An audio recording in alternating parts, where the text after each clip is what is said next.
Family finds baby on their doorstep during Christmas dinner and decide to raise him. Years later, they find out who left the child there and are excited. The snow fell gently outside the small suburban home of the Winthrop family in Willowdale, a town where every house was decked with Christmas lights.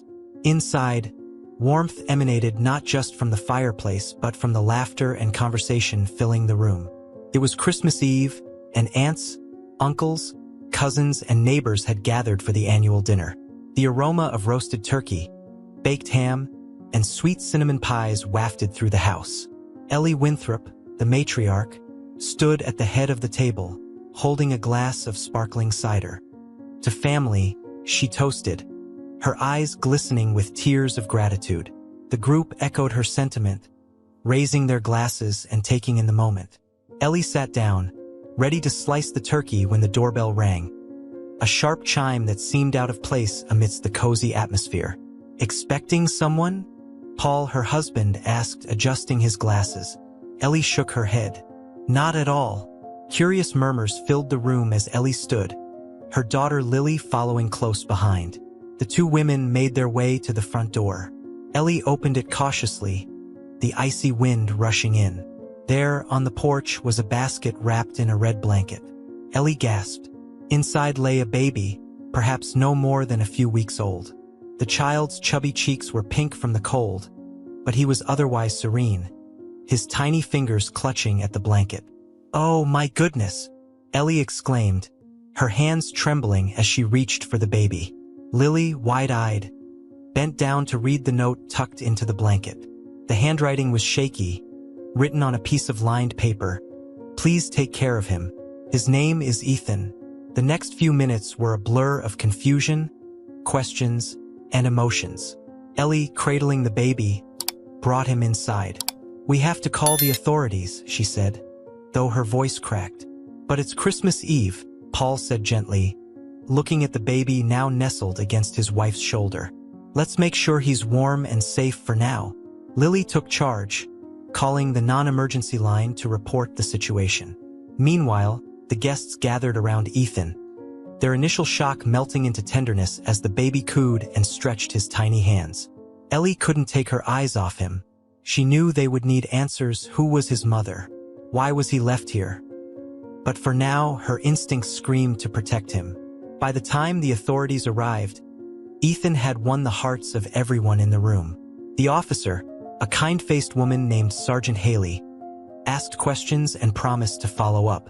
"For tonight," she said, "he'll stay in your care. We'll have more information tomorrow."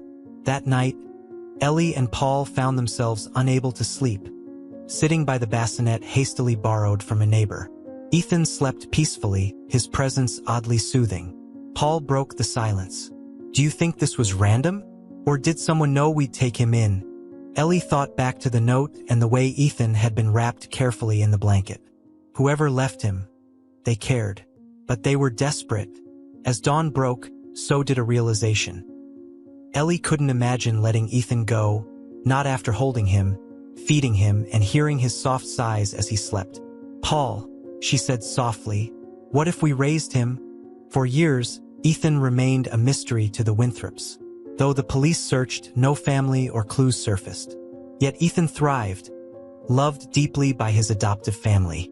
He grew into a curious, bright-eyed boy, always asking questions and lighting up every room with his laughter. But as Ethan's 18th birthday approached, a letter arrived in the mail.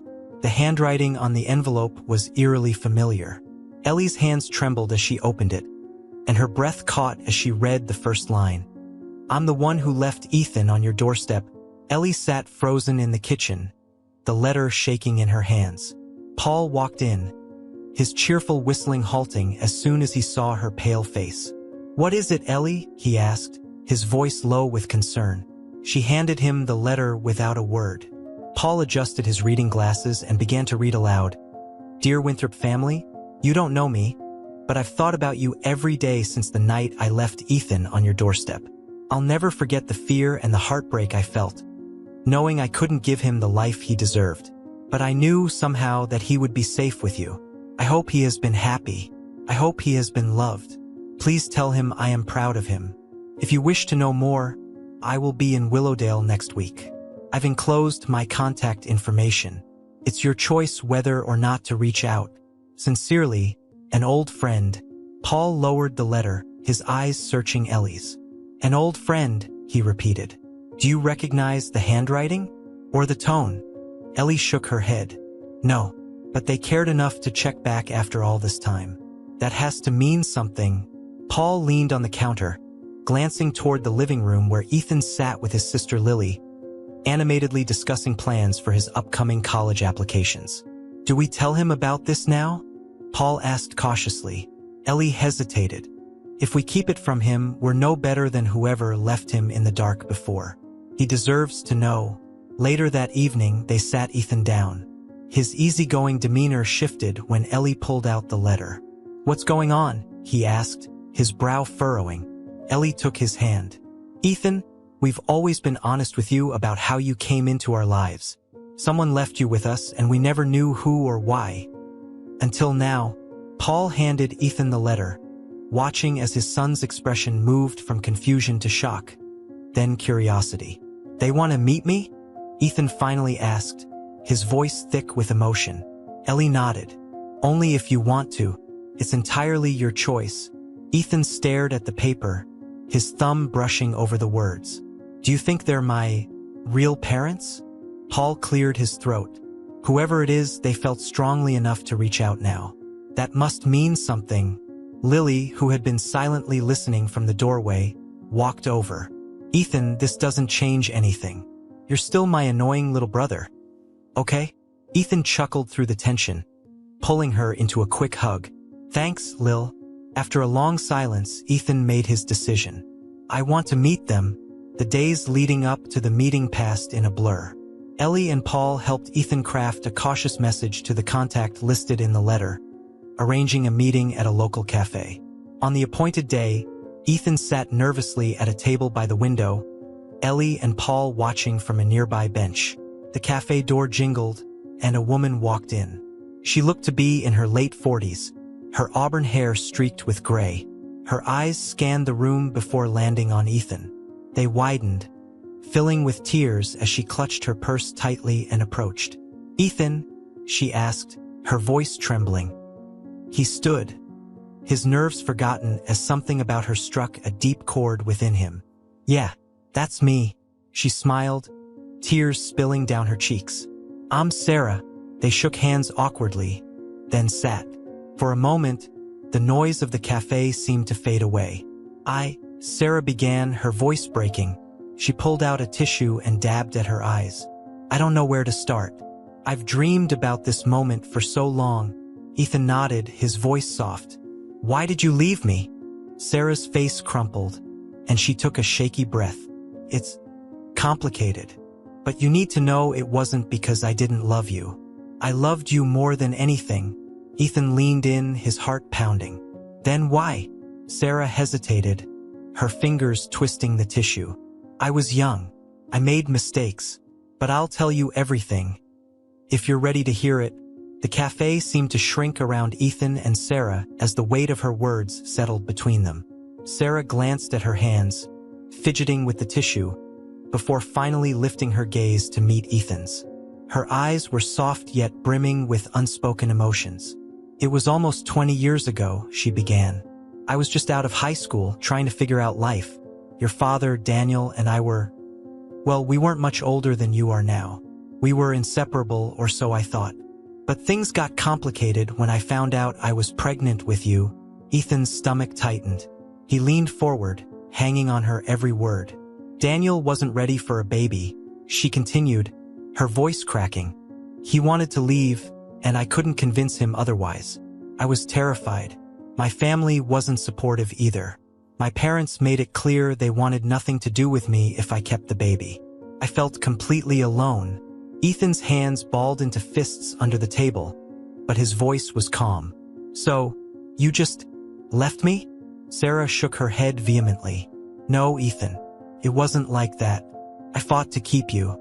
I did everything I could, worked double shifts, borrowed money, but it was never enough. When you were born, I thought I'd figure it out.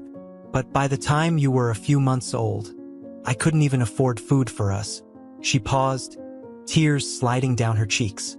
I didn't want you to suffer because of my failures. I saw no way out. Then one day I walked past your house.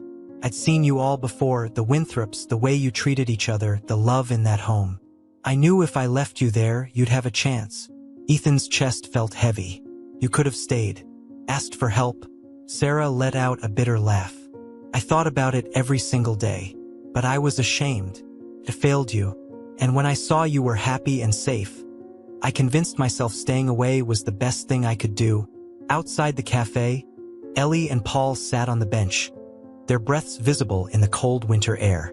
Ellie fidgeted with her gloves, her eyes fixed on Ethan through the window. He's holding himself together better than I expected, Paul observed. Ellie nodded, her jaw tight. But for how long? That's a lot for him to take in.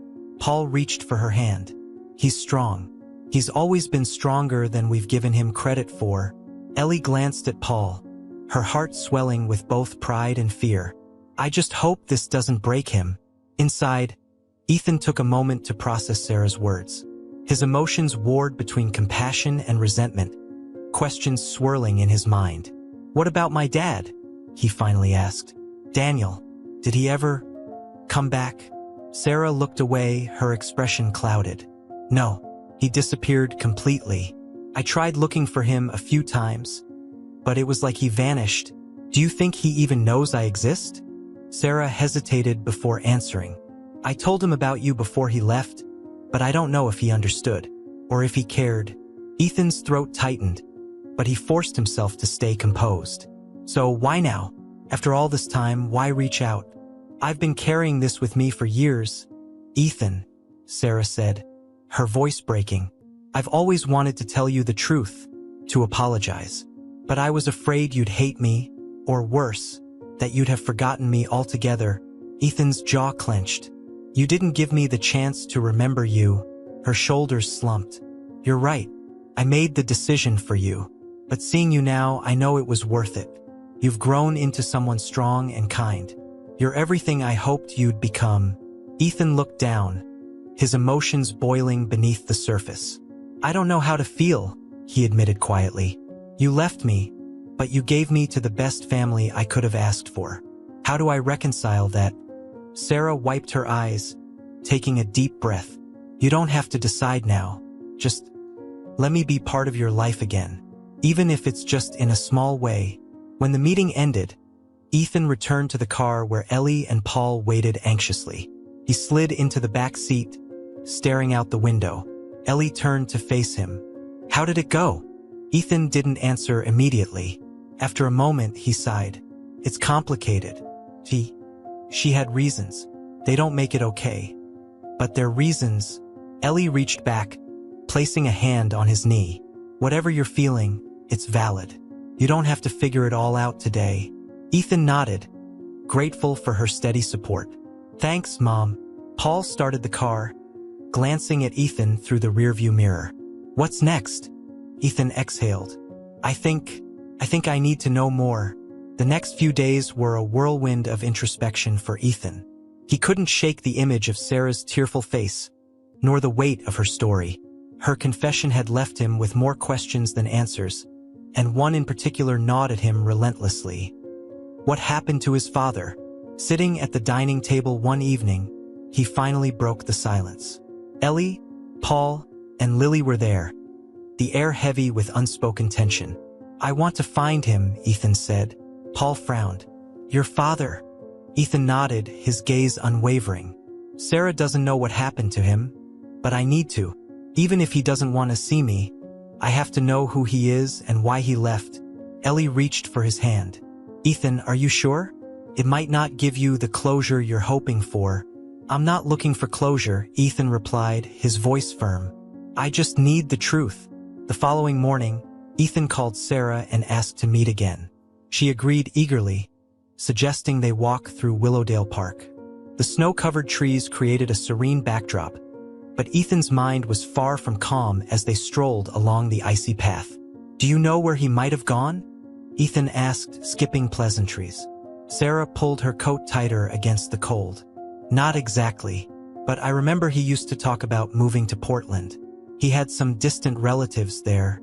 Do you think he even wants to be found? Sarah stopped walking, her boots crunching against the snow. I don't know, Ethan. Daniel was a complicated man. He loved freedom, hated responsibility. But I think part of him was scared. Scared he couldn't be the kind of father you deserved. Ethan absorbed her words, his breath fogging in the crisp air. So, he just ran? Yes, Sarah admitted. But that doesn't mean he didn't think about you. People run for all kinds of reasons. Ethan looked at her, his voice laced with frustration. You both ran. Her face crumpled. You're right, and I'll regret that for the rest of my life. But at least I'm here now, trying to make things right. Ethan sighed, the anger dissipating as quickly as it came.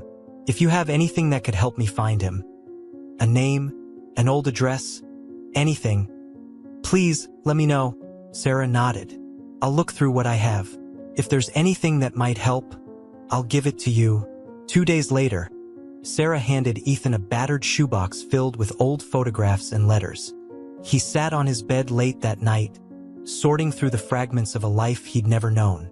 Among the faded Polaroids was one of Sarah and a young man with sandy blonde hair. They stood on a beach, arms wrapped around each other, their smiles wide and carefree.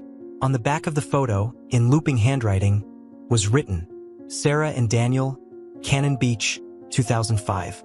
Ethan traced the name with his thumb. Cannon Beach was in Oregon, another breadcrumb on the trail. Digging deeper, he found a crumpled envelope addressed to Daniel with a Portland postmark. The next morning, Ethan showed the findings to Ellie and Paul. I think I need to go to Portland, he said, his tone resolute. Paul frowned. You've never been there. How will you know where to start? I don't, Ethan admitted. But if I don't try, I'll always wonder. Ellie's eyes shimmered with worry. Do you want us to come with you? Ethan smiled softly. No, I think I need to do this on my own.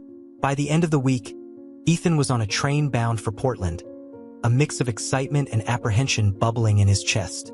Armed with the photo and the postmarked envelope, he felt both hopeful and daunted by the magnitude of his quest.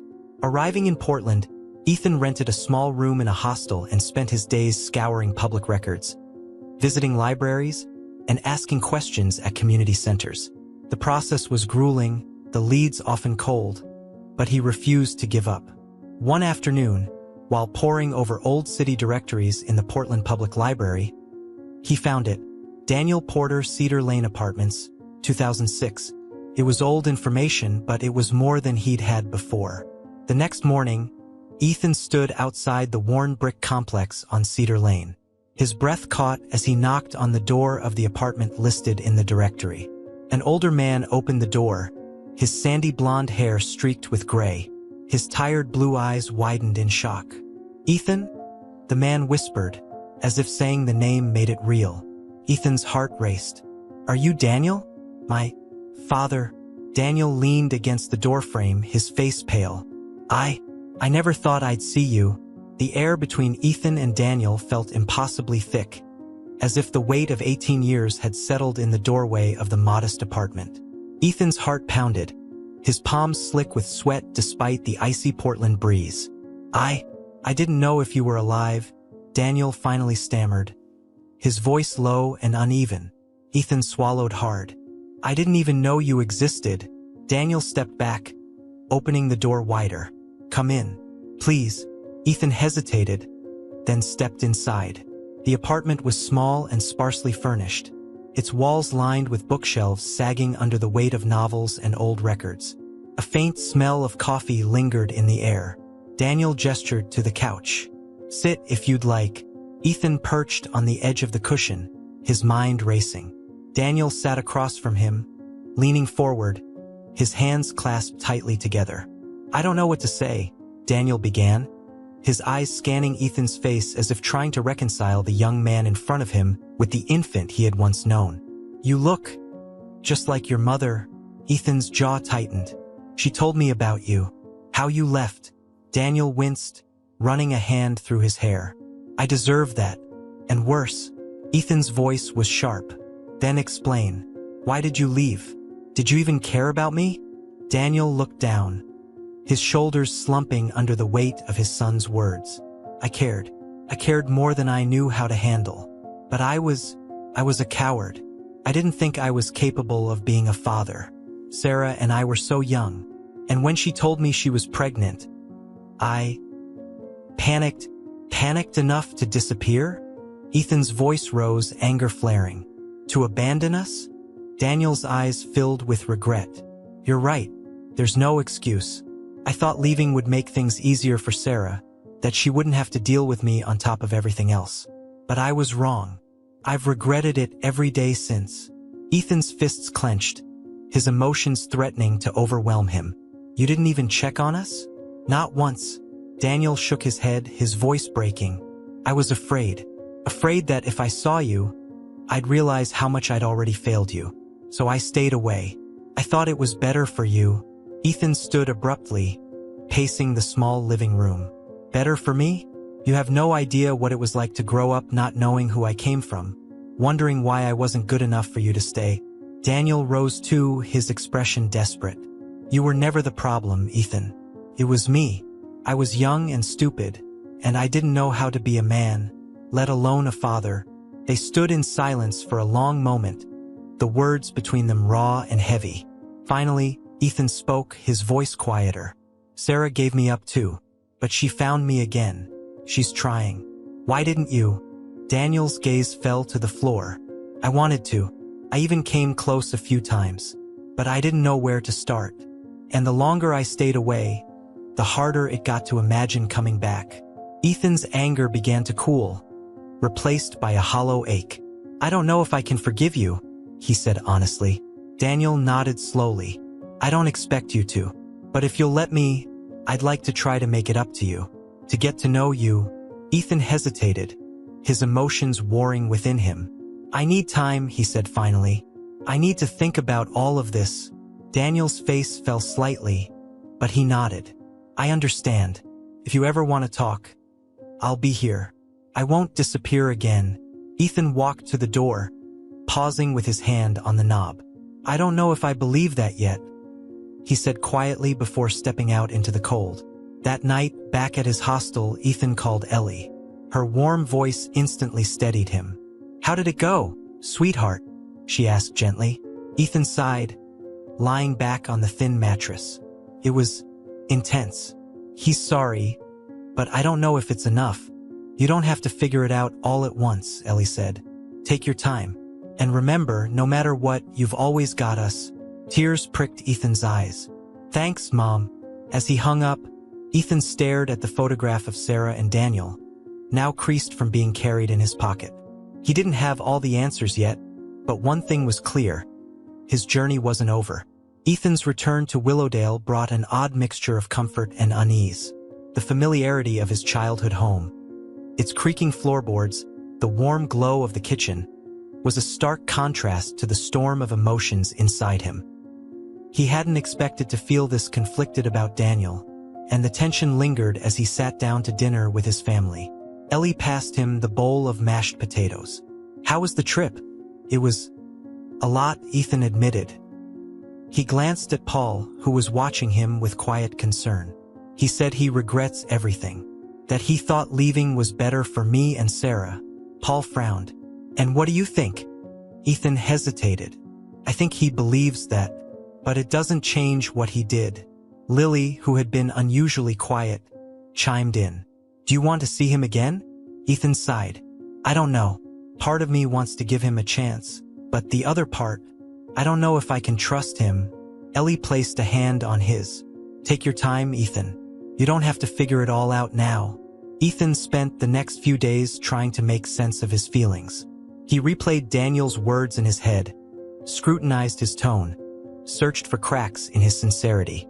Sarah called him one evening to check in, and their conversation shifted from polite updates to a deeper discussion about the past. Your dad wasn't always like this, Sarah said. When we first met, he was so full of life. He had big dreams, wanted to travel, take photos of the world. But when I told him about you, it was like something shut down in him. I think he was scared of losing himself. Did you ever think he'd come back? Ethan asked. Sarah paused. For a while, I hoped he would. But then, when he didn't, I had to stop waiting. I had to move forward. Ethan swallowed hard, her words striking a nerve. Was that what he needed to do? Stop waiting for Daniel to become the father he wanted him to be? It wasn't until a week later that Ethan finally reached out. His message was brief but clear. Can we talk again? Daniel's reply came almost immediately. Whenever you're ready. They met at a quiet cafe in town, sitting across from each other in a corner booth. The conversation started slowly, but as the minutes passed, the walls between them began to lower. I never stopped thinking about you, Daniel admitted, but every time I thought about reaching out, I'd convince myself it was too late, that I'd only make things worse. Ethan folded his arms. And now? What's changed? Daniel looked at him, his gaze steady. I realized I was wrong. That staying away didn't make anything better. It just made me a coward. I don't want to be that man anymore. Ethan studied him, searching for signs of manipulation but finding none. You said you were scared. Of what? Of failing, Daniel said quietly. Of being a bad father. I didn't want to let you down the way I felt I let everyone else down. Ethan leaned back, his emotions swirling. You did let me down. But maybe it's not too late to fix that. Daniel's eyes widened, hope flickering in their depths. You mean that? I mean, it's going to take time, Ethan said. But I'm willing to try. That night, Ethan returned home and told Ellie and Paul about his decision. They listened without judgment, their support a constant source of comfort. I'm proud of you, Ellie said. Forgiveness isn't easy, but it's brave. I don't know if I'm forgiving him yet, Ethan admitted. But I think I'm ready to give him a chance. Over the weeks that followed, Ethan and Daniel began meeting regularly. They talked about everything, from Daniel's love of photography to Ethan's favorite constellations. Slowly, the threads of a relationship began to form, delicate but promising. One afternoon, Daniel brought an old photo album to one of their meetings. As they flipped through its pages, Ethan stopped at a picture of a young Daniel with a woman he didn't recognize. Who's that? Ethan asked, pointing to the photo. Daniel's expression shifted, a flicker of sadness crossing his face. That's Claire. My sister. Your Aunt Claire. Ethan blinked in surprise. I have an aunt? You had, Daniel corrected softly. She passed away a few years ago. I wish you could have known her. She was the best of us. Ethan stared at the photo, a strange sense of loss stirring in him. What was she like? She believed in me when no one else did, Daniel said, his voice thick with emotion. Even when I made every wrong decision, she still saw something good in me. Ethan traced the edge of the photo, his curiosity growing. I want to know more about her. Daniel nodded. Then let's make that happen. The revelation about Aunt Claire lingered in Ethan's mind long after his meeting with Daniel. It stirred an ache he couldn't quite name, a longing for the threads of family he'd never known. He sat at his desk late one night, the photo of Claire resting beside his lamp. Her smile was warm, her eyes crinkling at the corners, strikingly familiar. Unable to resist the pull of curiosity, Ethan dialed Daniel's number. It rang twice before his father's voice came through, groggy but attentive. Ethan? Everything okay? Yeah, Ethan said. I've just been thinking. You mentioned Claire. I'd like to know more about her. There was a pause on the other end, a hesitation that told Ethan this wouldn't be an easy story. Okay, Daniel said finally. How about tomorrow? Come by my place, and I'll tell you everything. The next day, Ethan arrived at Daniel's apartment to find him seated on the couch, a worn photo album on the coffee table. The air between them was heavy with unspoken words, but Daniel greeted him with a small smile. Claire was the best of us, Daniel began, flipping open the album. She was older than me by 3 years, and she always acted like my protector. Whenever I screwed up, and trust me, I did a lot, she was the one who had my back. Ethan leaned forward, captivated as Daniel traced his finger over a photo of a young Claire holding a toddler, Daniel himself. She always believed in me, even when I didn't believe in myself, Daniel continued. When Sarah got pregnant, Claire was the first person I told. I was scared, and I expected her to lecture me. But instead, she said, "You'll figure it out, Danny. You'll be a great dad." Ethan's heart clenched. "So what happened? Why didn't she step in when you left?" Daniel's expression darkened, guilt flickering in his eyes. "She tried. She begged me to stay, to face my responsibilities. But I was stubborn. I pushed her away, told her to mind her own business. After I left, I didn't contact her for years. By the time I tried to reconnect, it was too late." Ethan frowned. "What do you mean?" Daniel's voice dropped. "She passed away in a car accident. I didn't even get to say goodbye." The weight of the confession hung between them, and Ethan struggled to find the right words. "I'm sorry," he said finally. Daniel looked at him, his gaze filled with a mixture of gratitude and sorrow. "You remind me of her, you know. She had this way of cutting through people's defenses, seeing them for who they really were. You've got that same fire." Ethan didn't know how to respond, so he simply nodded.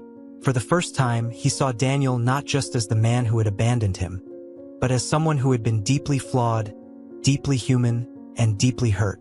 That evening, Ethan shared the story with Ellie and Paul. Ellie's hand flew to her mouth as Ethan recounted the part about Claire's faith in Daniel. "It sounds like she would have loved you, Ethan," Ellie said softly. "And you would have loved her." "I think so too," Ethan admitted. "It's weird. I feel like I'm grieving someone I never even met."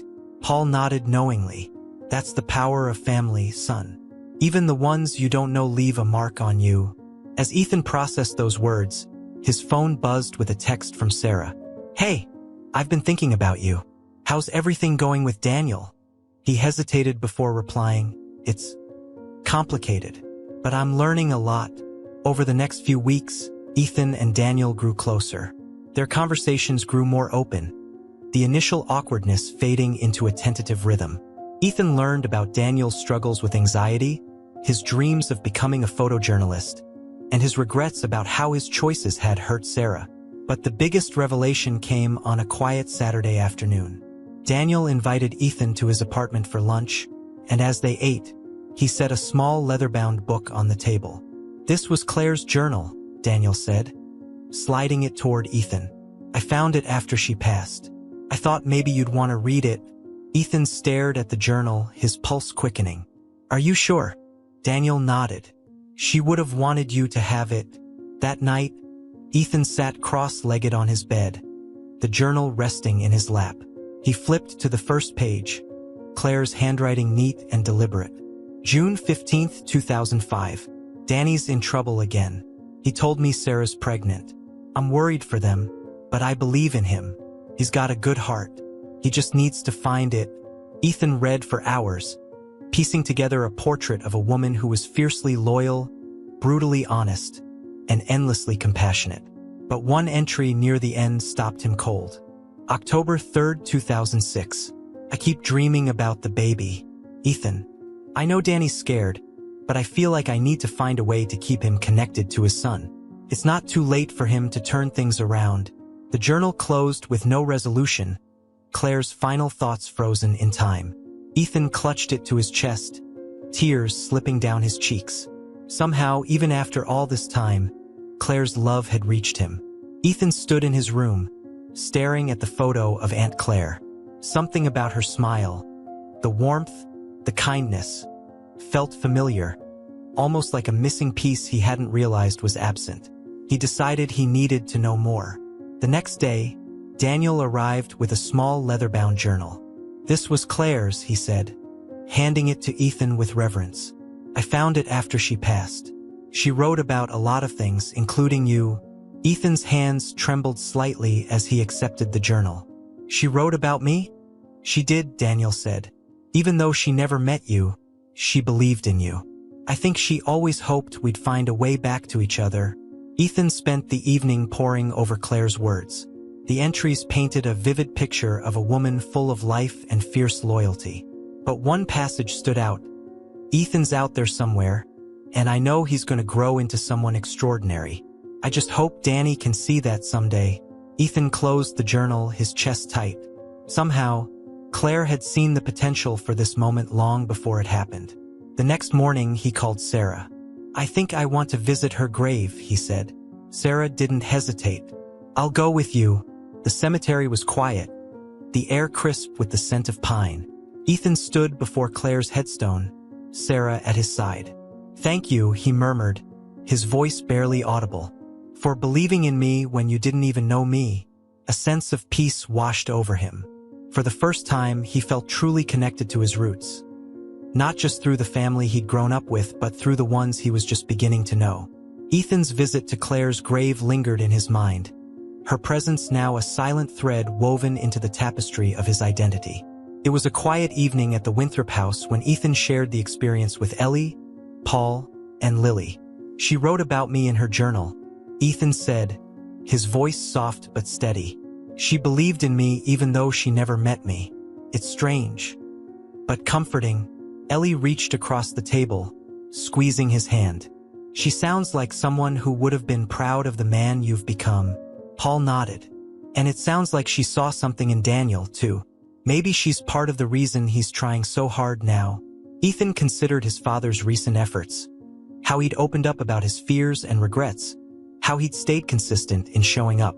"Maybe," Ethan admitted, "it doesn't erase what he did, but I think I can see what Claire saw in him." Lily leaned back in her chair, a small smile playing on her lips. "I think it's okay to let people surprise you, Ethan." He gave her a playful shove. "I'll keep that in mind, wise one." But even as laughter returned to the table, Ethan couldn't shake a sense of unfinished business. There was something he hadn't yet addressed, something buried deep in his heart, and he knew it was time to face it. The next afternoon, Ethan met Daniel at their usual spot by the lake. Winter's chill had begun to thaw, and the first hints of spring peeked through the frost-covered grass. "I need to ask you something," Ethan began, his tone serious. "Why didn't you fight harder for Sarah and me?" Daniel's shoulders tensed, but he didn't shy away from the question. "I've been asking myself that for years," he admitted. "When Sarah told me about the pregnancy, I panicked. I thought I'd ruin everything for you both. So I ran. But even after I left, I could have come back. I should have come back. I let fear and shame stop me." Ethan studied him, searching for traces of dishonesty but finding none. "And now," Daniel's voice softened, "now I know I was wrong. I thought I was protecting you by staying away, but I was only protecting myself. I can't change the past, Ethan, but I can choose to do better now. If you'll let me." Ethan let the words settle, the ache in his chest easing slightly. "I don't think I'll ever fully understand why you left, but I think I'm ready to stop holding it against you." Daniel's breath hitched.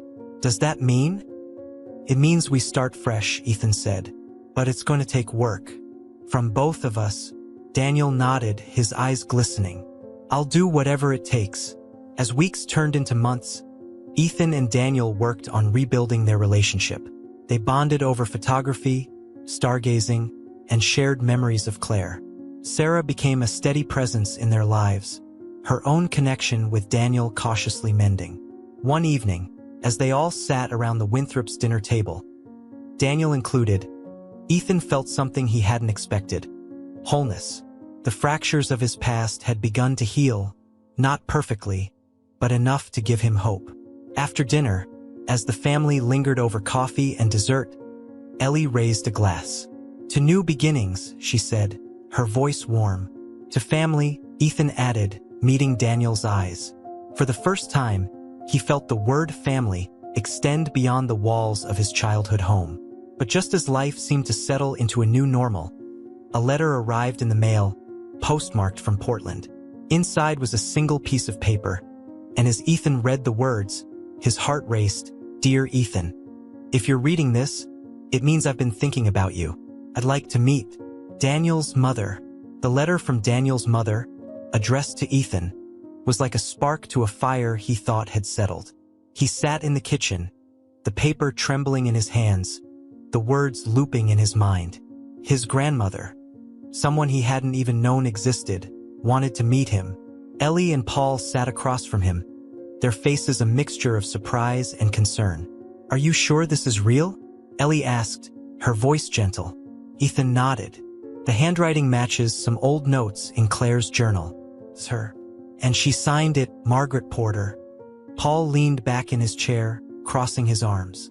Does Daniel know about this? I haven't told him yet, Ethan admitted.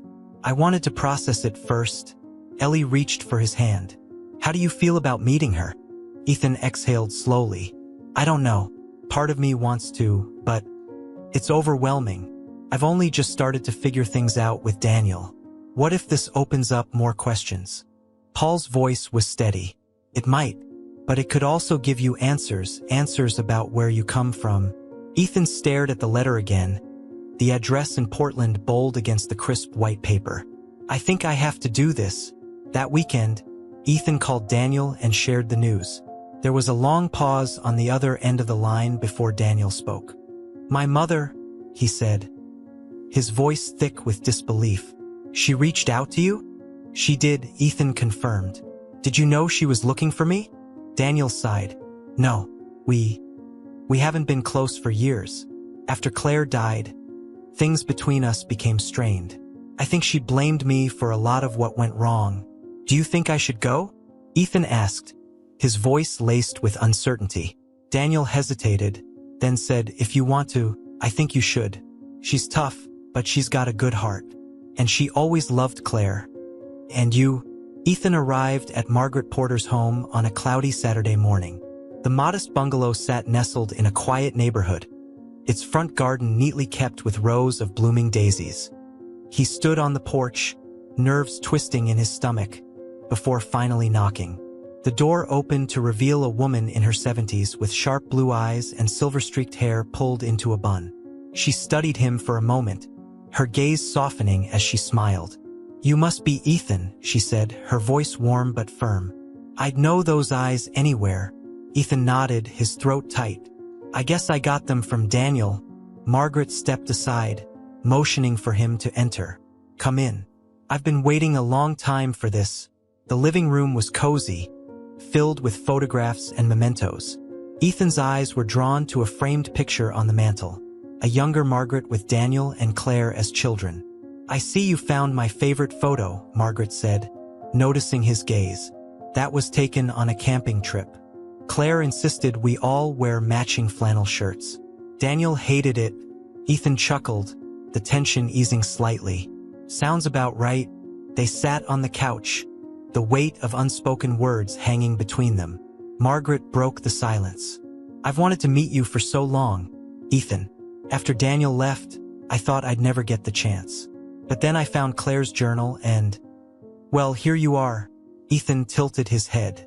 Why didn't you reach out sooner? Margaret's expression grew somber. I didn't think I had the right. Daniel had disappeared, and I thought you were with Sarah. When I learned you'd been adopted, I figured it was best not to disrupt your life. And now? Ethan asked. Margaret's eyes softened. Now I realize I was wrong. You deserve to know where you came from. To know you were loved, even if we couldn't show it. They talked for hours, Margaret sharing stories about Daniel's childhood, Claire's fierce loyalty, and the family's struggles. For the first time, Ethan began to see his father in a new light. Not just as the man who had left, but as someone shaped by a complicated history. As the day stretched into evening, Margaret handed Ethan a small box. This belonged to Claire, she said. She wanted you to have it. Inside was a delicate silver locket with a tiny engraving. Ethan, forever in our hearts. Ethan's breath caught. She made this for me?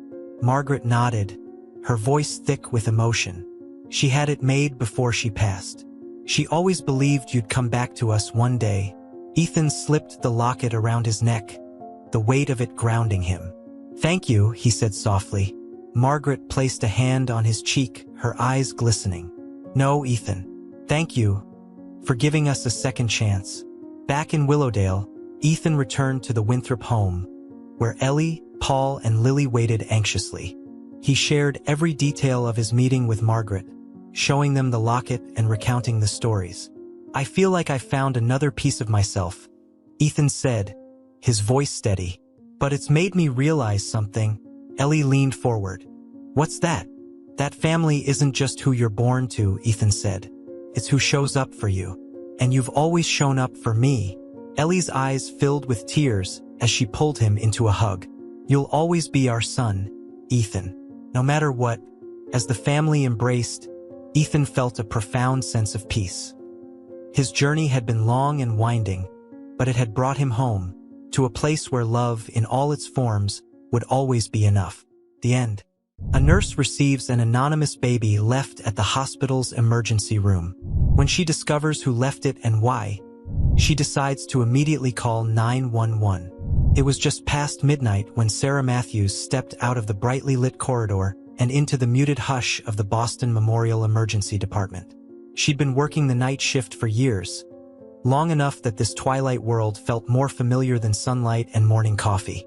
Tonight was supposed to be quiet.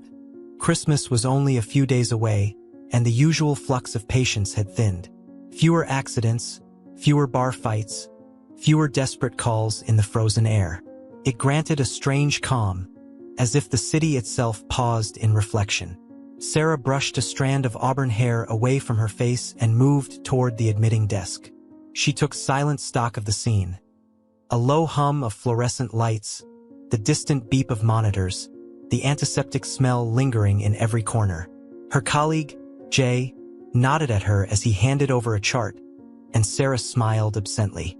No urgent traumas tonight, just the usual mix of minor pains and seasonal flu cases. But the silence felt heavy, almost expectant.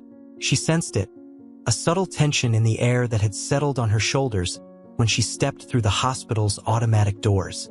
After so many years, she'd learned to trust those instincts. Something was coming. She just didn't know what. A static crackle sounded from the overhead speakers, followed by a muffled voice. Sarah couldn't quite make out the words, but moments later a security guard walked briskly toward the emergency entrance. Curious, she followed, slipping her stethoscope into her pocket. Outside, beyond the tall sliding glass doors, the winter night pressed close and cold. Snow flurries danced beneath amber streetlights. She found the guard kneeling beside a small cardboard box placed near the entrance. He looked up as she approached, his expression incredulous and concerned. The box was lined with a woolen blanket. Inside lay a newborn baby, cheeks flushed pink against the cold, eyes squeezed shut, tiny mouth puckered in a silent plea. Sarah's heart lurched. She knew what this was, an abandoned infant. It wasn't common, but it wasn't unheard of either. Quickly, she took control. "We need to get him inside," she said, voice steady, even as anxiety flared inside her. The guard nodded, relieved to have someone take charge. With gentle hands, Sarah lifted the baby and hurried into the warmth of the ER. She guided him into an exam room, calling out for a pediatric attending and a warmed incubator. Within minutes, a small team had gathered. Another nurse, a young resident, the pediatrician on call. The baby, a boy by all appearances healthy, was gently checked over. Sarah noted he didn't seem injured or malnourished. Just a few hours old, if that. His umbilical stump was neatly clamped. Whoever left him had cared enough to do so properly. While the doctor examined him, Sarah took a closer look at the blanket. It was wool with a distinctive pattern of greens and browns that felt oddly familiar. She frowned, trying to recall where she'd seen it before. The thought drifted out of reach, so she made a mental note and focused on standard procedure. Contacting Child Protective Services, notifying security, running a standard newborn panel. As she turned the blanket in her hands, she noticed something lodged in its folds. A piece of paper, crumpled. She unfolded it carefully. A single phone number scrawled in rushed handwriting and 3 words beneath. "I'm so sorry." Sarah's eyes narrowed, the loops and whirls of the handwriting tugging at her memory. Her pulse quickened. There was something here, something she should remember. At her shoulder, the pediatrician spoke softly. "He's stable, Sarah. No obvious issues. We'll admit him for observation, of course." "Of course," she replied distractedly, still studying the note. That handwriting. Her gaze drifted back to the baby, sleeping now beneath the gentle glow of the incubator's lamp. A wave of protectiveness washed over her. He was safe for the moment, safe and warm, but someone out there was desperate and terrified. She could feel it in those 3 words. "I'm so sorry." Those words, and that blanket would not leave her mind. In the quiet hum of the ER, Sarah stood staring at the sleeping infant, a mixture of compassion and unease tightening in her chest. The night had just begun. Morning hadn't come yet. The dark sky still stretched over Boston. Sarah moved about the ER with a purposeful hush, checking the baby's vitals every hour, ensuring the staff was following protocol. The standard procedure for an abandoned infant was clear, but Sarah's intuition told her this was no ordinary case.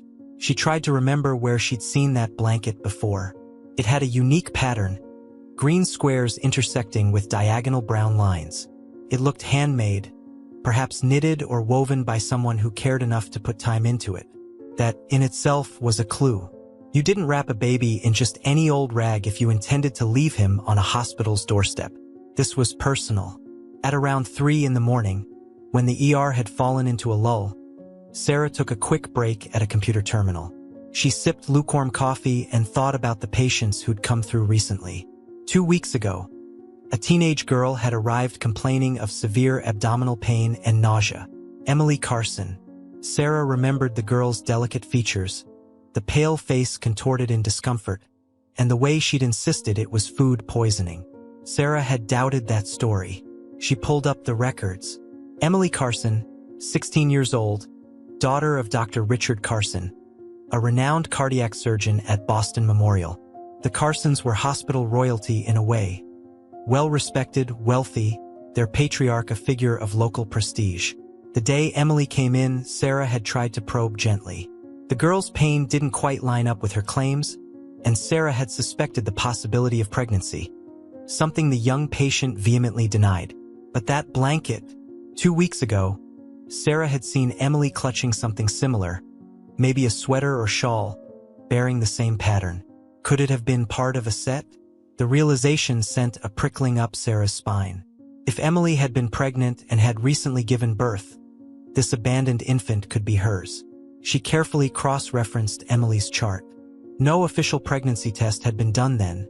Emily had refused, and the attending physician had discharged her with a note suggesting follow-up if symptoms persisted. Sarah's gut had told her more was going on, but the girl's fear was palpable. Something had kept Emily from telling the truth that night. The mere thought made Sarah's chest tighten. If this was Emily's baby, why would she leave him here? Was she afraid, ashamed, or coerced? Sarah's eyes flicked to the note again, the trembling hand that wrote, "I'm so sorry," telling a story of desperation. She ran the phone number in a hospital directory search, but it yielded no direct match. Still, this had to be connected.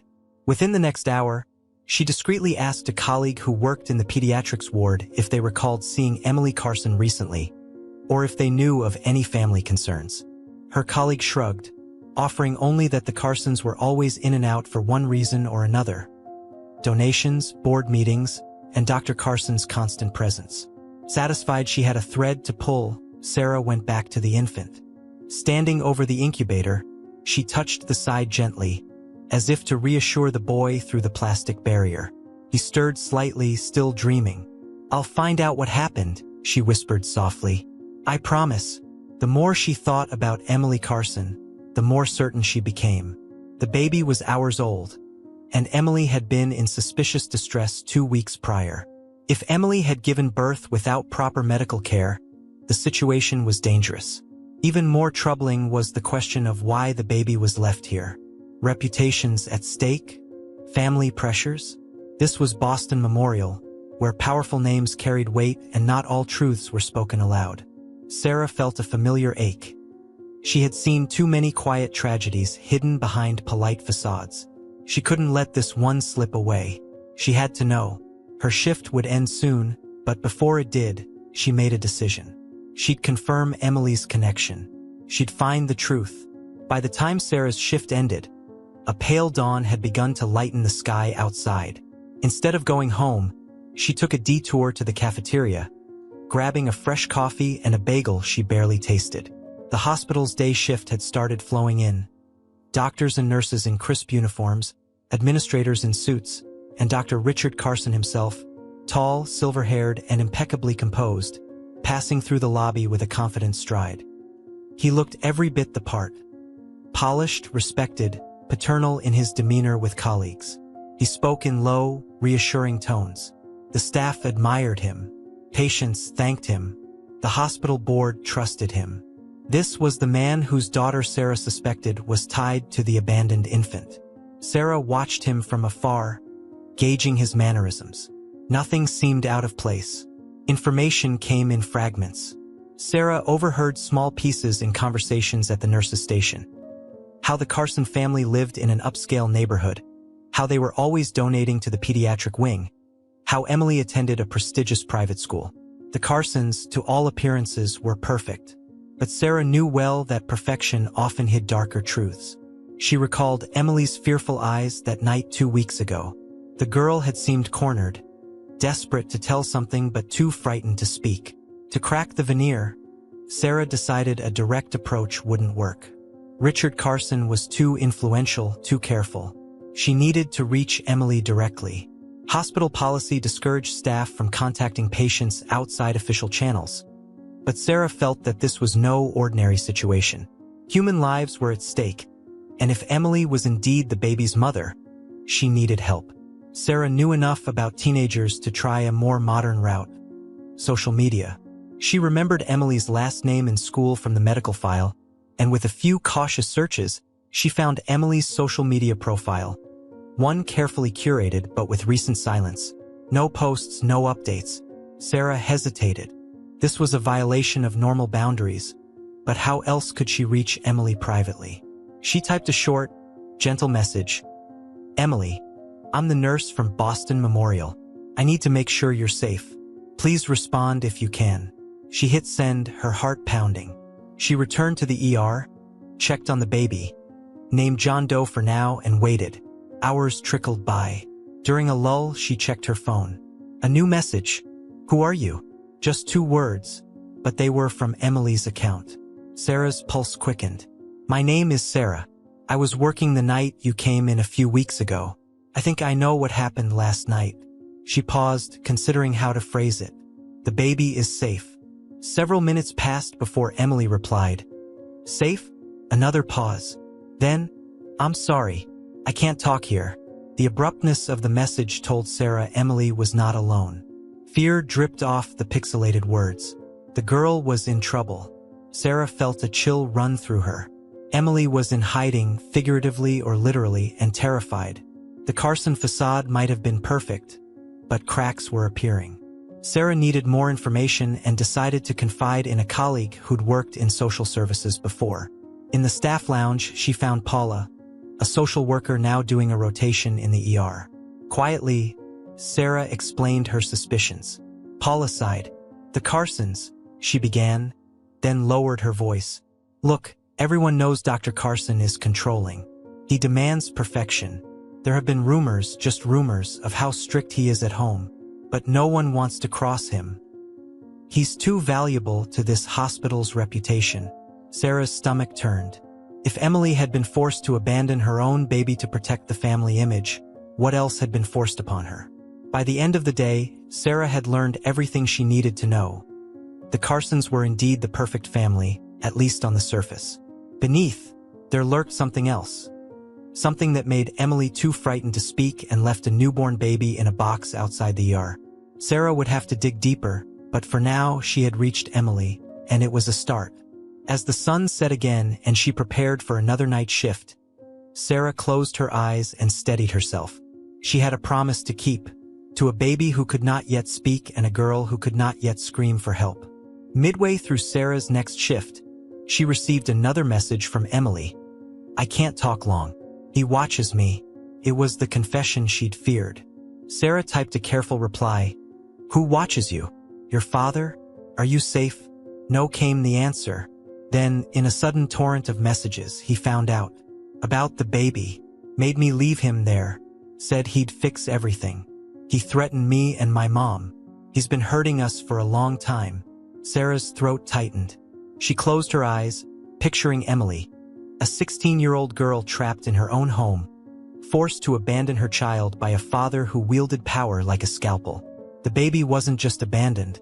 He was placed there as part of a plan. Richard Carson wanted no loose ends. Sarah could sense a pattern.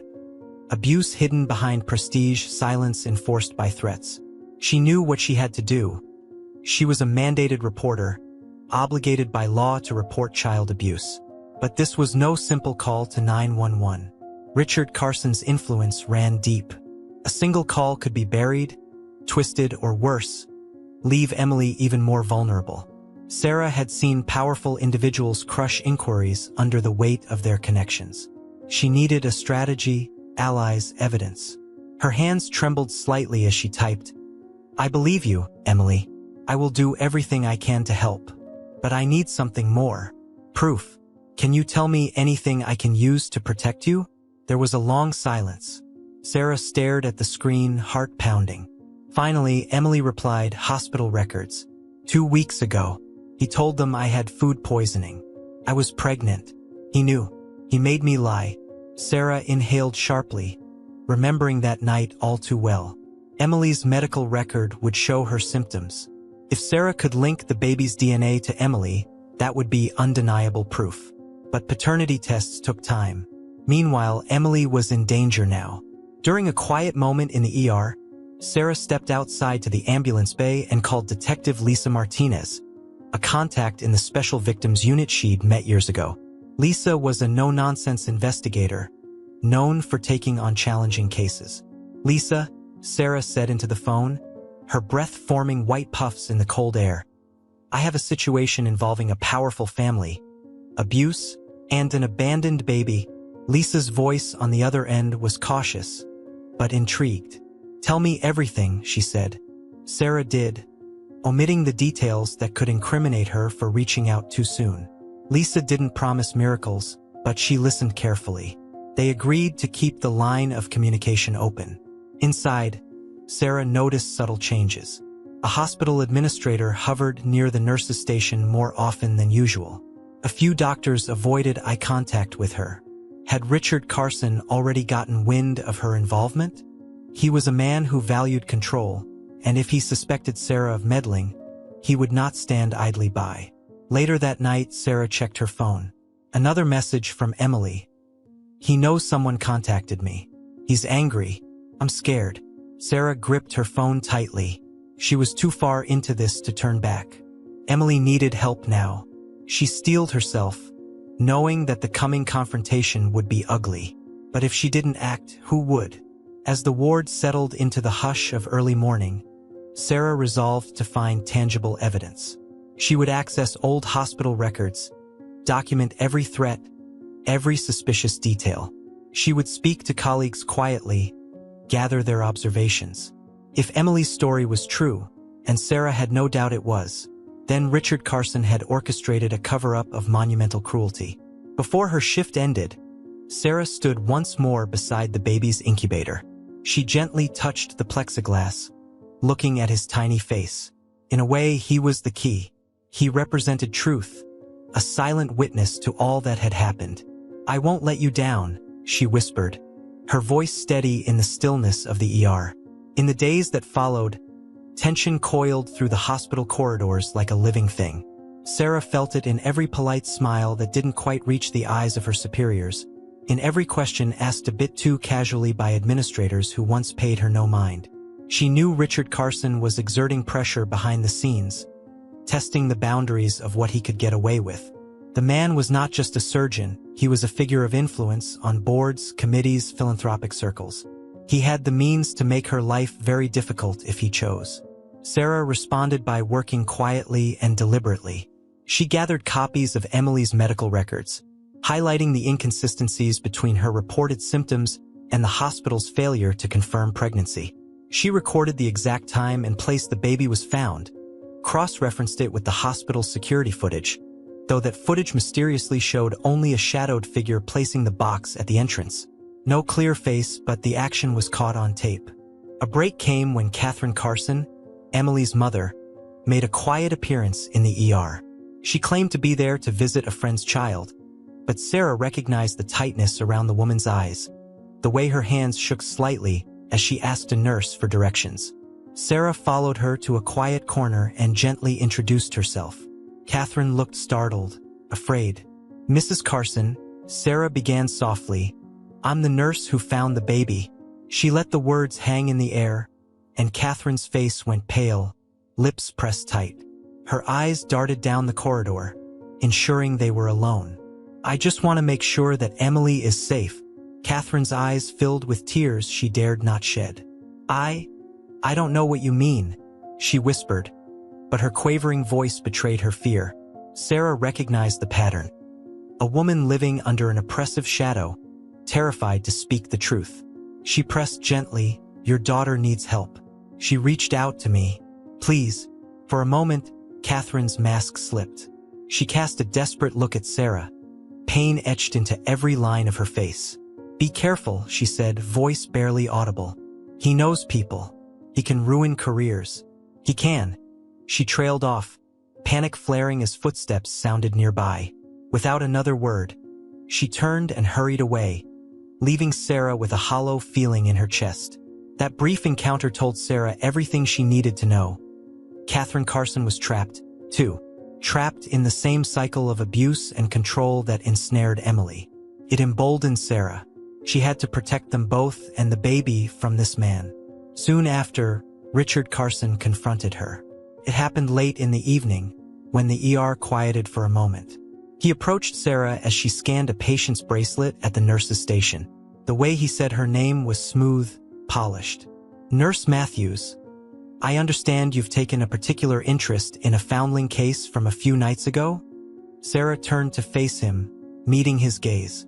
Up close, he was imposing, tall, with a commanding presence and a calm, clinical demeanor.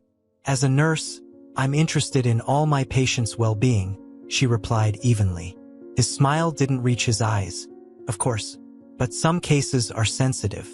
It would be a shame if undue rumors began to circulate about certain families, especially those who've done so much for this institution. "I trust your discretion in handling the matter." There it was, the veiled threat. Sarah felt her heart pound, but she held his gaze, refusing to be intimidated. "My only duty is to the patient's best interest," she said quietly. "I follow the law and hospital protocol." Dr. Carson's eyes narrowed, just a fraction. "I'm glad to hear it," he said, then added, "I'd hate to see your career suffer because of a misunderstanding." He turned and left, his footsteps echoing down the corridor. Sarah stood there, her blood pulsing hot in her veins. The threat was made subtle but unmistakable. Yet, if he was resorting to intimidation, it meant he was worried. That night, Sarah documented the encounter in a private journal. She also confided in Detective Martinez, who advised her to be cautious but persistent. Martinez suggested involving Child Protective Services as soon as they had more concrete evidence. Sarah agreed. She'd collect more testimony, more records, and ensure that she involved multiple agencies simultaneously. Too many threads for Carson to cut. As the shift wore on, Sarah discovered a quiet ally among the staff. One of the pediatric nurses, Irene, approached her in the supply closet. Irene had noticed bruises on Emily's arm when she visited the ER, bruises hidden under long sleeves. She had tried to inquire gently at the time, but Emily had clammed up. Now, Irene offered to give a written statement if needed. This gave Sarah hope. She wasn't alone in this. She had the baby's records, Emily's cryptic messages, Catherine's frightened warning, and Irene's willingness to speak. Slowly, she was building a case too big to ignore. As dawn approached, Sarah stood outside the incubator, watching the baby breathe in steady, peaceful rhythms. He was doing well, responding to careful feeding, his vitals stable. The only sign of his traumatic start in life was the absence of a family to hold him. Soon, Sarah vowed that would change. She would not let silence settle over this tragedy. She would push forward until Emily, Catherine, and this baby had a chance at a safe, honest life. Returning to the nurse's station, Sarah picked up the phone and prepared to make a call. It was time to reach out to Child Protective Services. She would not give Richard Carson another day to tighten his grip. The silence he demanded would not prevail. Sarah's voice would rise in its place, carrying the weight of all the truths hidden behind closed doors. The next morning, Sarah returned to the ER with a resolve that felt like steel in her spine. She had slept only a few hours in a cramped apartment filled with piles of medical journals and a half-eaten dinner growing cold on her counter. The weight of responsibility pressed heavily on her chest. She had already made informal calls to both Child Protective Services and Detective Lisa Martinez, and now it was time to set things in motion more formally. Every piece of evidence would need to align, every testimony carefully preserved to withstand the pressure Richard Carson was sure to exert. Her first stop was the hospital's digital record system. Sarah logged in at a secluded terminal behind the nurse's station and methodically pulled up Emily's ER records, the baby's admission notes, and the surveillance footage logs from the night he was left. This time, she wasn't just glancing. She downloaded, printed, and stored electronic copies on an encrypted thumb drive she'd brought from home. She knew that if someone tried to wipe these files from the hospital's mainframe, she would still have them. But Sarah needed more than just digital footprints. She needed human voices and written statements. Irene, the pediatric nurse, kept her word. In a quiet supply closet, Irene handed Sarah a neatly typed statement on hospital stationery, signed and dated. In it, she detailed how Emily Carson had presented subtle signs of abuse. Bruises, flinching at sudden movements, a haunted look in her eyes. Though Irene had no concrete proof at the time, she had documented her concerns in a private journal. Now she was willing to go public if it meant protecting Emily and the baby. "I should have said something before," Irene said, voice trembling slightly. He's such a powerful man, Sarah. I was afraid." Sarah placed a reassuring hand on her colleague's arm. "We were all afraid, but we're changing that now." From there, Sarah reached out to the hospital's social worker, Paula, who had once hinted at rumors regarding the Carson family. Paula was cautious, eyes darting around to ensure they were not overheard. She refused to put anything in writing yet, not without legal protection. But she promised to speak with Child Protective Services when they arrived, to corroborate patterns of intimidation that staff had quietly mentioned for years. As Sarah moved through the hospital corridors, she felt eyes following her. The tension was as thick as hospital disinfectant. A few administrators gave her curt nods. Others looked away, as though her presence reminded them of something they'd rather not confront. A technician in radiology approached her in the hallway. "I heard what's happening," he said softly, handing her a sealed envelope. "My cousin works in CPS. Here's her direct line. She'll make sure this doesn't get buried." It was a kindness Sarah hadn't asked for but desperately needed. In situations like this, every ally mattered. Before noon, Sarah slipped into an empty patient room and made a secure call. She reached out to Detective Martinez first, her hand shaking slightly as she held the phone. Martinez answered on the second ring. "Lisa, I have documents, a nurse's statement, digital records. The baby's safe here at the hospital. I'm going to initiate official reports with CPS," Sarah said. Martinez's response was firm. "Good. Once CPS is involved, I can coordinate with them. We'll serve warrants if needed. Just be ready. Carson won't go down without a fight." Sarah hung up and drew a deep breath. She knew what that meant. Richard Carson would try everything: intimidation, influence over administrators, maybe even legal threats, to crush these efforts. She had to make sure multiple agencies got the information at the same time. That way, even if he managed to strong-arm one department, others would still move forward. She compiled an email address to both CPS and the local precinct, attaching the evidence files. She also mentioned Detective Martinez's name to signal that law enforcement was in the loop. After hitting send, her heart thumped loudly in her ears. She rechecked on the baby, who had begun to make soft cooing noises. He looked healthier by the day, a testament to simple care and warmth. In the crib beside him was a new plush bear that a volunteer had donated. Sarah gently stroked the infant's head. "Your mother needs us to be strong," she whispered. "We won't let him win." Shortly after, she noticed a senior administrator, Ms. Leahy, approaching her with a grim expression. "Sarah, I'd like to speak to you in private," Leahy said, leading her into a small meeting room. Inside, Leahy folded her arms. "What exactly are you doing, Nurse Matthews?" she asked, voice strained. "You've been accessing old records, contacting outside agencies." This could bring bad press to the hospital. Sarah stood her ground, spine straight, eyes steady. I'm fulfilling my duty as a mandated reporter. A child was abandoned here, and I have reason to believe abuse is involved. I'm protecting my patient and that child's mother. It's the law, Ms. Leahy. Leahy's face tightened. Richard Carson is highly respected. Are you certain? Would you risk a child's safety on uncertain reputations? Sarah asked, heart pounding. I'm certain, and I have evidence. I suggest the hospital cooperate. This is no longer a matter that can be hidden. The administrator's stern mask faltered. She nodded once, curtly, and left without another word. Sarah could almost feel the hospital's walls trembling with the shift. By the end of the day, she had the evidence chain set. Multiple witnesses, official reports filed, backup copies secured, law enforcement contacts established, and CPS notified. Now all she could do was wait and see if the system would do what it was meant to do: protect the vulnerable.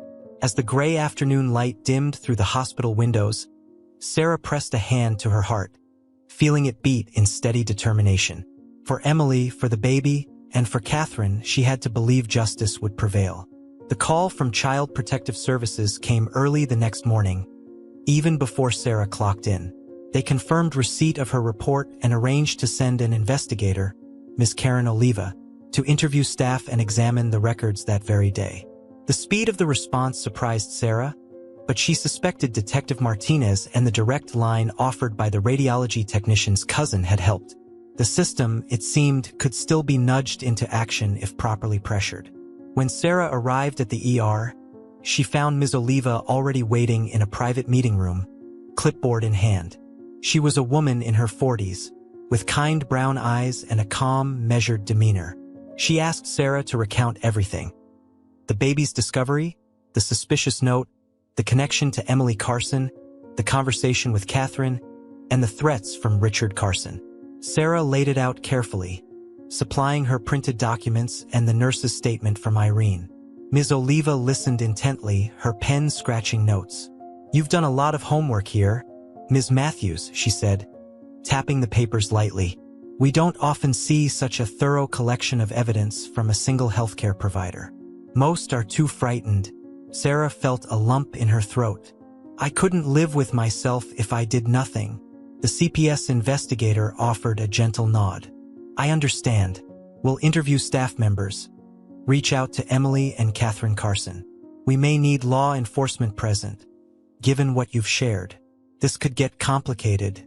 "Detective Martinez is already informed," Sarah said, relieved. "She'll be on standby." By midday, Martinez arrived, flanked by a uniformed officer.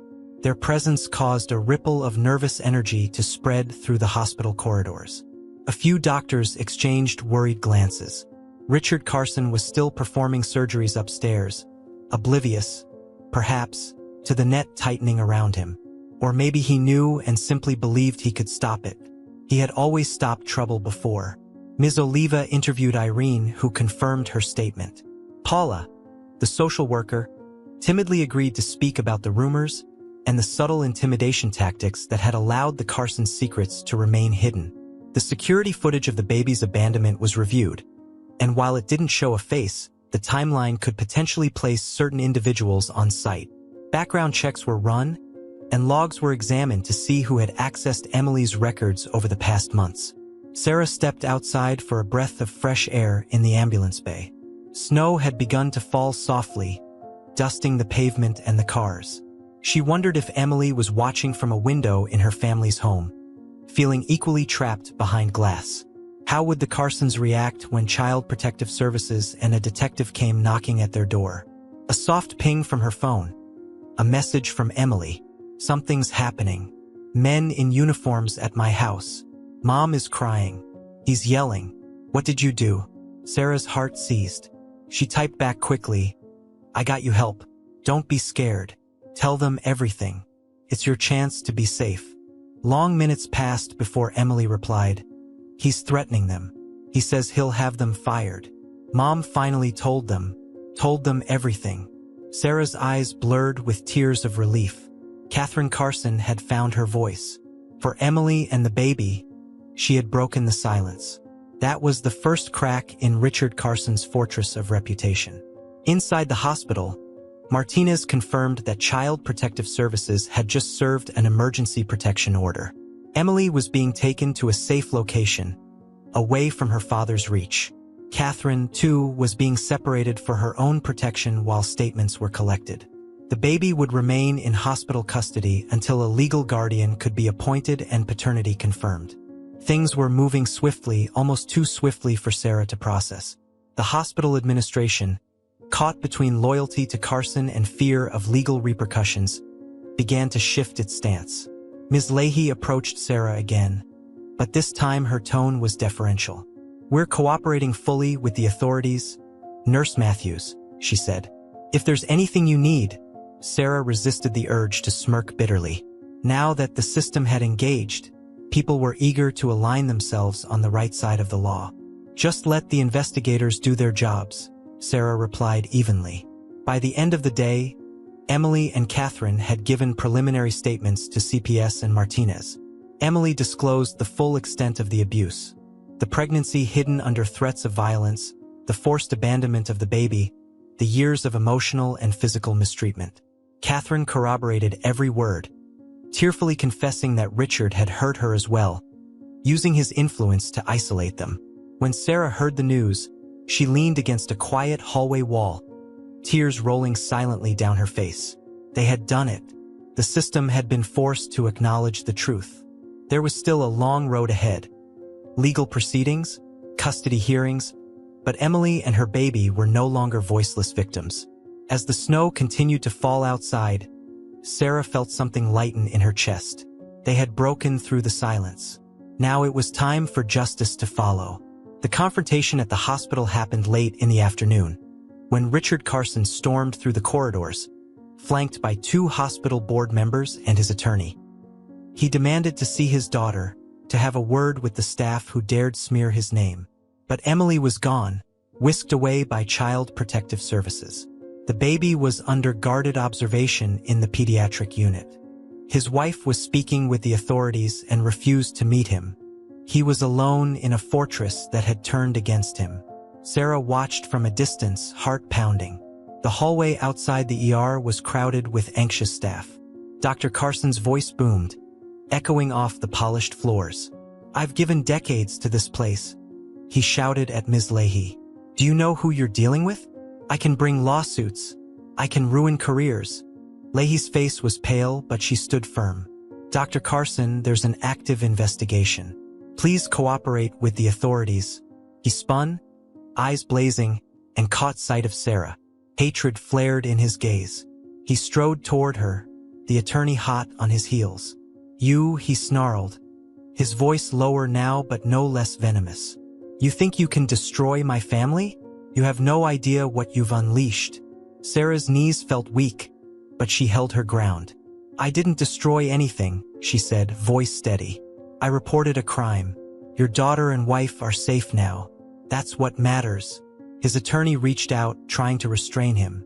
"Richard, not here," the attorney hissed. But Dr. Carson couldn't let it go.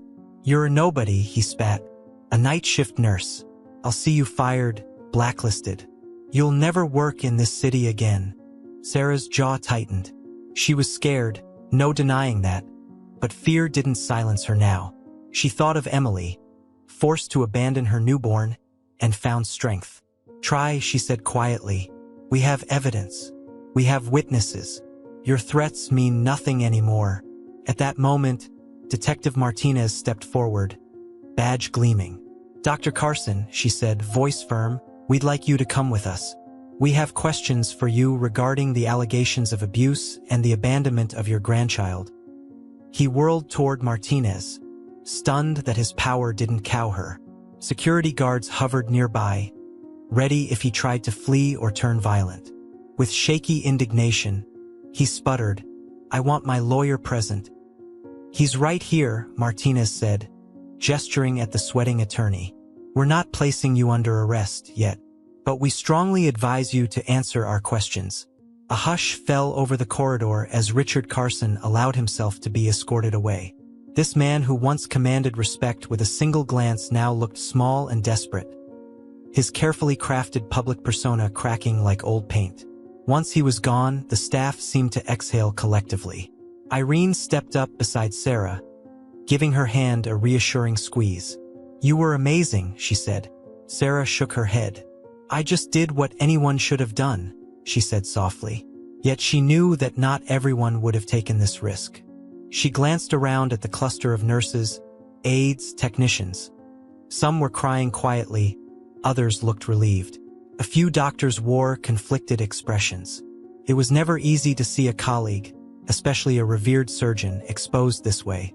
But the truth was a blade that cut cleanly through appearances. Outside, the media had caught wind of the developments. Reporters gathered by the entrance, cameras rolling, seeking statements. The hospital's press officer struggled to maintain control.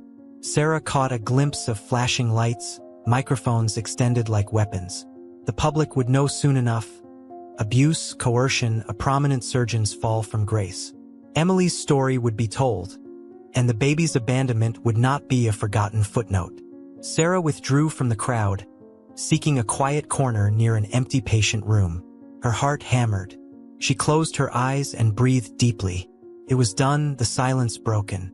Emily and her mother had shown extraordinary courage, telling the truth even as Richard Carson threatened them. Now, with Detective Martinez and CPS involved, legal action would follow. The cycle of abuse had been shattered. Later that evening, as darkness fell again over Boston, Sarah looked in on the baby. He slept soundly, a soft blanket tucked around him. The storm had passed overhead, leaving him safe and protected. In a few days or weeks, a judge would decide his custody arrangements. Emily would be free to consider what she wanted for her child, free from her father's control. Sarah prayed that mother and child would find a way to heal. In the days following the confrontation, the hospital stirred with uncertainty and reflection. Rumors flew through the corridors, staff clung to fragments of gossip, and everyone tried to grasp how such horror had hidden in plain sight. Some wondered aloud if they should have known, if they should have asked Emily more questions. Others defended their silence, citing fear of Richard Carson's influence. But the system had functioned, haltingly, painfully, but it had. CPS took Emily into temporary protective care. Catherine Carson, shaken and remorseful, willingly testified against her husband. She admitted her complicity in silence, her fear of speaking out before, and made a public apology to Emily and the baby. The courts placed a temporary restraining order against Richard Carson, who was suspended from the hospital pending investigation. Criminal charges loomed for him, including child endangerment and domestic assault. For Emily, a new chapter began. She was given a safe place to stay, her basic needs met, and a counselor who specialized in trauma. With professional support, she was learning to tell her story without shame, to understand that none of this was her fault. She grieved for the normal adolescence she never had and the trust broken by the man who should have protected her. She ached for her baby, who remained temporarily in state care, but at least now she knew he was safe, too. Soon, she would have a say in his future, something unthinkable just a week ago. At Boston Memorial, policies began to shift. The administration reviewed their procedures for reporting suspicious injuries and potential abuse. Training sessions were scheduled to teach staff how to recognize signs of domestic violence and coercive control. The message was clear. Silence would no longer be tolerated. The price of pretending all was well was too high. Sarah found her professional relationships tested. Some colleagues avoided her, worried that her willingness to challenge a powerful figure might reflect badly on them. Others admired her openly, thanking her for doing what they wished they had the courage to do. Paula and Irene stood firmly by her side. Even Ms. Leahy acknowledged, quietly, that Sarah had acted rightly. One afternoon, as Sarah walked the quiet hallway to the NICU where the baby still lay, she encountered Catherine Carson. The woman looked frail but determined. The bruises on her psyche would take longer to heal than any physical wound. Catherine stepped forward hesitantly and said, "Nurse Matthews, I wanted to thank you for what you did, for giving us a chance." Sarah's heart clenched. She saw the regret and relief mingling in Catherine's eyes. "You did the hardest part," Sarah replied gently. "You chose to speak up. You protected Emily and your grandchild." Catherine's voice shook. "For too long, I believed we were powerless. You showed me we weren't." She reached into her purse and pulled out a folded photograph. It showed Emily and Catherine in happier times, before things deteriorated, both smiling on a summer's day. "Emily asked me to give you this. She wanted you to know she's grateful. She said you saved her life." Tears blurred Sarah's vision as she accepted the photo. "Tell Emily I'm proud of her," Sarah said softly. A few doors down, she stepped into the room where the baby rested. A social worker sat nearby, filling out forms. The baby kicked gently at the blankets, gazing at Sarah with wide, unfocused eyes. She brushed a finger along his tiny hand, marveling at his resilience. He wouldn't remember being abandoned at the hospital entrance. He would grow up, hopefully, in a safer environment. Maybe with Emily, if that's what she chose, or maybe with another loving family. What mattered was that his future was no longer dictated by secrets and threats. Outside, the media had covered the story extensively. Public sympathy flowed toward Emily and her child. Legal experts debated the Carsons case, and advocates for domestic violence survivors used it as a rallying cry for better systems of protection. Boston Memorial's board announced the creation of a new internal reporting hotline for staff who suspected abuse. Change was happening, born of crisis and truth-telling. That evening, Sarah returned home to her small apartment. She placed Emily's photograph on her kitchen table and stared at it for a long time. She realized that being a nurse was not only about treating physical ailments. Sometimes, it meant healing unseen wounds, standing up to bullies, and speaking out when silence became dangerous. The aftershocks of this ordeal would linger, but she had no regrets. A year later, on a crisp December morning, Sarah stood outside Boston Memorial Hospital, watching the flurries drift down much like they had that fateful night. The air was cold but fresh, the city busy with holiday preparations. She sipped her coffee and reflected on the transformation that had taken place, both in the hospital and in herself. Richard Carson faced trial and was convicted on multiple counts related to abuse and coercion. His medical license was revoked, his reputation dismantled. He awaited sentencing, no longer a powerful figure in a pristine white coat, but a man revealed as a bully and abuser. The hospital had moved on without him, staffing new cardiac surgeons who brought skill without tyranny. Emily, now 17 and attending therapy regularly, had made significant progress. With the guidance of her counselor and the support of social services, she decided to keep her baby. The court granted her custody under close supervision initially, ensuring she had resources, a safe home, parenting classes, ongoing mental health support. Catherine, separated permanently from Richard, had rebuilt her life. She worked part-time and focused on repairing her bond with Emily. Mother and daughter lived in a modest apartment surrounded by people who truly cared about them, not just their reputation. The baby, named Daniel, thrived under Emily's attentive care. He was a year old now, babbling happily, reaching for bright toys, smiling often. On weekends, Emily and Catherine took him to a nearby park. They were a family learning to be honest and gentle with one another, forging new traditions free of fear. Sarah had not stayed entirely on the sidelines. She visited them occasionally at a neutral meeting space arranged by social services. She watched Emily bloom from a terrified teenager into a caring mother, still fragile in places but determined to provide Daniel a life filled with love. They spoke openly about the past and about how silence nearly destroyed them all.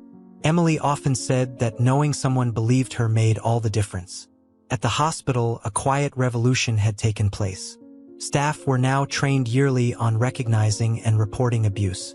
The hotline established by the administration helped nurses and doctors voice concerns without fear.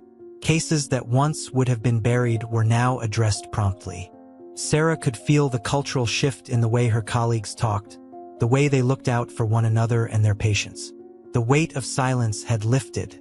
Sarah finished her coffee and entered the hospital, checking in on the ward where she now split her time between the ER and a family advocacy program the hospital had launched. She helped guide families through the healthcare system, connecting them with community resources, mental health support, and legal aid when necessary. It felt like meaningful work, extending care beyond bandages and 4 drips into the realm of human dignity. After her shift, she made one last stop before going home. In a quiet corner of the pediatric ward's family lounge, Emily waited with Daniel in her arms, Catherine by her side. Sarah knelt down to the toddler's level, smiling brightly. Daniel giggled, reaching out a chubby hand to tug at Sarah's ID lanyard. "Careful, buddy," Sarah laughed. "That's not a toy." Emily's eyes shone with gratitude. She spoke softly, "I'm starting college courses next year. Part-time to be a child psychologist." She blushed, adding, "I want to help other kids who are scared, like I was." Sarah's throat tightened. "You'll be wonderful at it," she managed. Catherine placed a hand on her daughter's shoulder. There was warmth and pride in that gesture. The 3 women and the child between them formed a circle of quiet understanding. Their story had been marked by pain, but it was not defined by it. Now they chose kindness, truth, and courage over silence and fear. As Sarah left the hospital that evening, the winter sky deepened into a soft indigo. The city lights shimmered on icy streets, and Christmas decorations blinked merrily in shop windows. She thought back to that night, a year ago, when she found Daniel wrapped in a green and brown wool blanket, a crumpled note whispering apologies. She remembered how heavy the silence felt then, how impossible it seemed that justice and healing would ever emerge. But they had emerged. Emily broke free, Catherine found her voice, and the baby grew strong in an environment of care. Sarah learned that true healthcare encompassed not just the body but the soul, and that sometimes the greatest cure was courage. In that realization, Sarah stepped forward into the cold December air, breathing deeply. She had done her part, all of them had. The weight of silence was gone, replaced by the clear, resonant sound of truth.